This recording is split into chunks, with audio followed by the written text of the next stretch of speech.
right here, man. 122 pounds, 10 and 5, man. Watching Goodfellas Sports TV, bro. All right, man. So for the most part, Turki Alalshikh says that he has some fights coming up with Shakur, Devin versus Jordan Cordino. They working on, and also he said that Vergil Ortiz got 3 possible opponents. I believe he says Israil Madrimov, Jaron Ennis, or Tszyu are 3 opponents. Also, he said he put an offer out there for Bud, but don't think Bud is interested in the fight. I've already spoke on that in another video. So check out the Boxing News playlist, thumbs up the video, share the video, subscribe to the channel. The subscribe button is the bell icon button. Hit all notifications, Christians get notifications. We go live or drop video. Financially want to support the channel, appreciate it. Just share the video for the kid. But yeah, man. So I mean, I think them 3 interesting opponents. I think a lot of people like him rematch Sergey Bobachuk, but I think that's cool that, you know, he willing to get in there with Israil Madrimov. They were sparring partners. Starting off with that fight, a lot of guys ain't been calling Madrimov since he exposed Crawford, according to a lot of people out here in the boxing world. So, you know, ain't nobody lining up to knock on the door to one up Crawford to show that they can stop Madrimov. Now Madrimov's a hot name, and they ain't lining up to fight Crawford neither. So everybody doing a lot of talking, but everybody, for the most part, doing a lot of just going their own different way. So for Vergil Ortiz, you know, I don't know if that's what Turki Alalshikh want, or he offered him 3 or 4 names. 3 names of Bud don't say no, and that's what they want to do. Then I respect Vergil Ortiz and get in there with Madrimov. So as far as that fight go, just because Bobachuk had, you know, success don't mean Madrimov gonna have success, and just because Vergil Ortiz had success versus Madrimov in sparring don't mean it's gonna be that way in the actual fight. So but to be honest, most people gonna just ride with Madrimov and pick him to beat Vergil Ortiz based on what he did versus Terrence Crawford. So to the naked eye, but you know, Vergil Ortiz is familiar with him. You know, and the question is Madrimov going to be aggressive with Vergil Ortiz? Because with Bud, he was counter-aggressive, and that pretty much kind of shocked a lot of people that he was looking more to box, and I think a lot of people didn't see his ability, you know, his boxing ability on tape. And then he got 300 amateur fights. Pretty sure he could do a little bit of everything.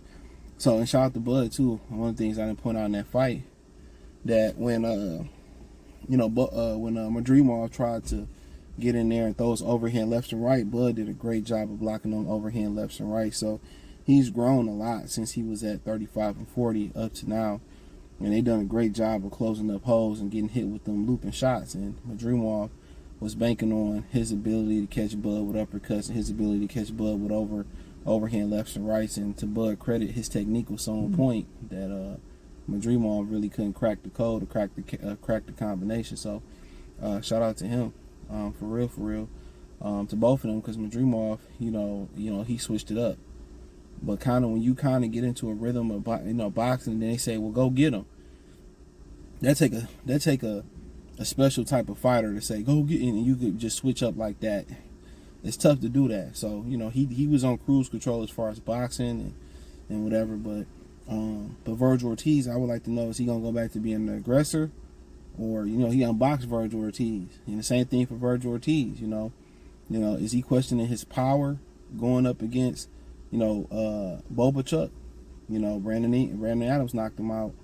But are you questioning his power or whatever? But one thing he got confidence in, that he can go a strong 12. So, you know, every time we go through something, we always look at the bad side of it. And I'm hella guilty of that. But some good things come from, you know, things you go through.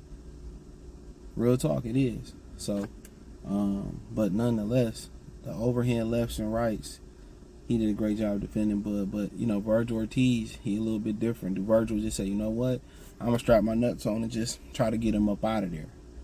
And the problem with that is, you know, and some of these guys like Bonsi, well, Ennis would have got him out of there. The thing about it is, Bobachuk is real sneaky with his punches.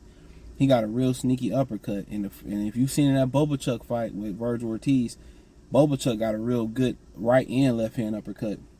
If y'all watched the film study on the Patreon, y'all seen he had a good left and right uppercut, and I pointed that out, and that showed up in the Vergil Ortiz fight. Madrimov kind of got a peekaboo uppercut, like it's gonna split that guard and it's gonna be peekaboo. You know, you ain't gonna see it coming. He slided in nice.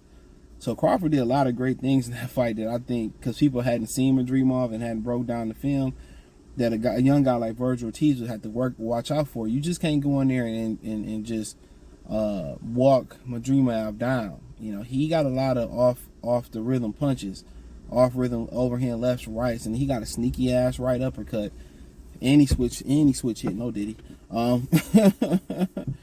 So that, to me, that's a very difficult fight for Vergil Ortiz from a schematic standpoint. It might be up there with the rest of them. And then you start talking about him fighting Jaron Boots Ennis. You know, his boots gonna jump up to 54. That's probably predicated on not being able to get a unification fight.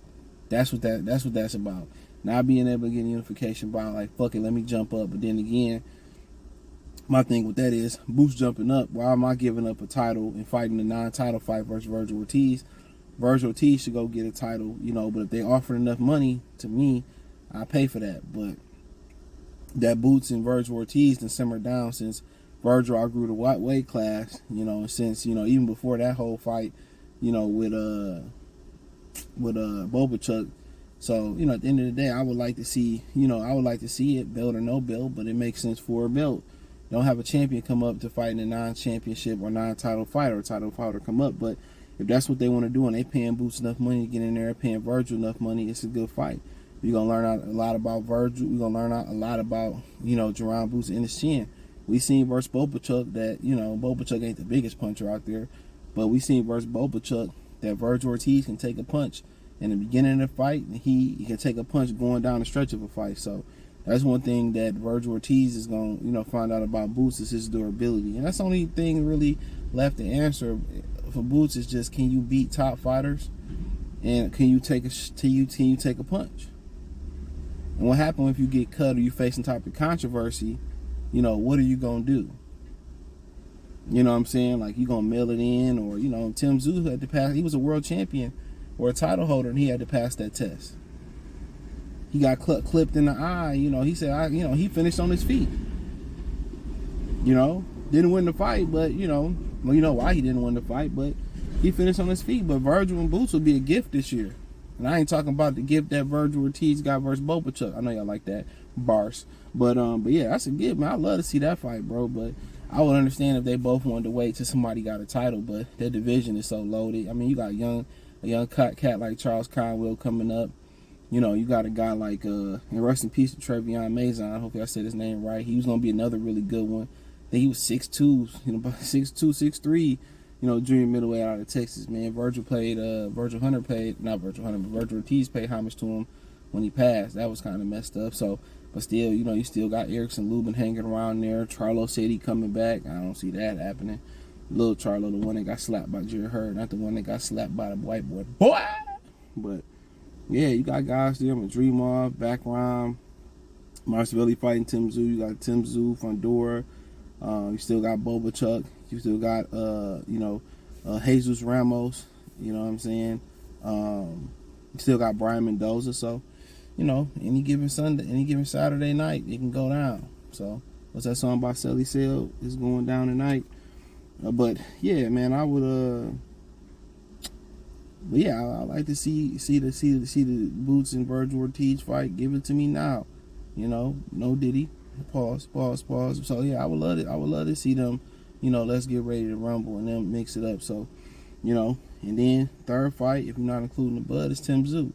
You know, Tszyu get a title, seeing like he might be obligated to fight Lubin in December. Then maybe Fondora, you know, on a little hiatus, and he go ahead and fight Vergil Ortiz and Tszyu. That's a fight that a lot of people was looking forward to purchasing the pay-per-view for the Bud fight.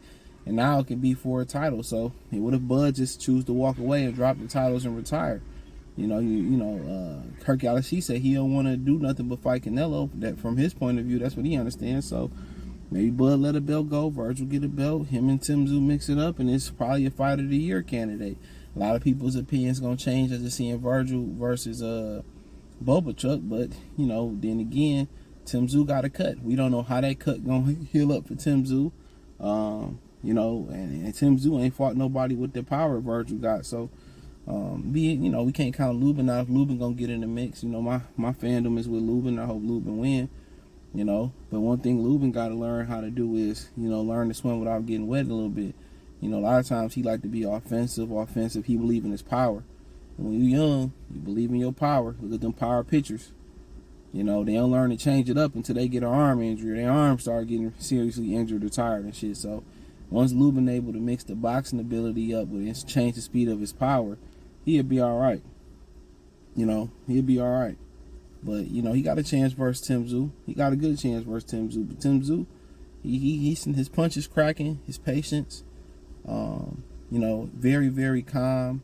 Ain't never too high, never too low. Take his time. Very efficient is what I was looking for. Don't waste no energy. So, like I said, Vergil and Tszyu, fight of the year. All these great fights for Vergil Ortiz. Like I said, he had one of the best prospect contender resumes at 147. So, we'll see what happens. I would love to see all them fights. Let me know what you girls and guys think. Hit the link tree. Find me on X, Instagram, Spotify, Anchor, Cash App, Venmo, PayPal, Apple Podcasts, Spotify, Cash App, Venmo, CJ Good 313, both of them. Check out the Patreon. Appreciate everybody holding me down over there. It's great content. Peace.